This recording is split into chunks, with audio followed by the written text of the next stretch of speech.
The United States of America recently introduced sanctions for the first time in response to circumvention of price restrictions on Russian oil. It is known that the new sanctions affected two shipping companies from the UAE and Turkey. Tankers owned by the firms carried Russian oil at prices exceeding the established threshold of $60 per barrel.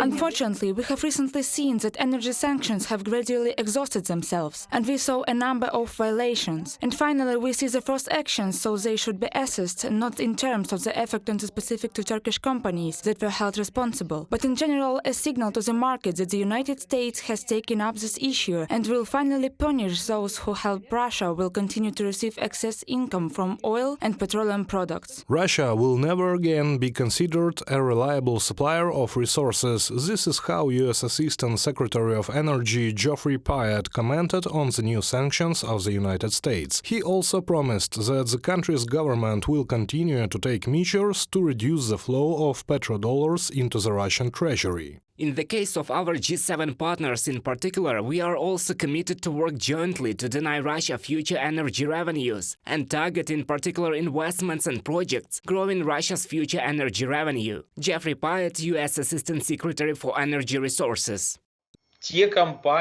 Those companies for which work with American and European, British, Canadian clients is significant in their income structure, they will most likely now be very cautious about concluding contracts for the supply of Russian raw materials and petroleum products. And those who are not tied to the Western market will demand a higher price from Russia for their services, the expert notes. However, this will not solve the problem as a whole, because the Russian Federation still has the opportunity to replenish its budget from energy resources. However, this process can be complicated, for example, through an additional audit of certificates of the value of Russian oil to avoid under-evaluation of the price on paper and documents confirming the origin of raw materials. It is also proposed to limit the capabilities of the Russian shadow fleet. It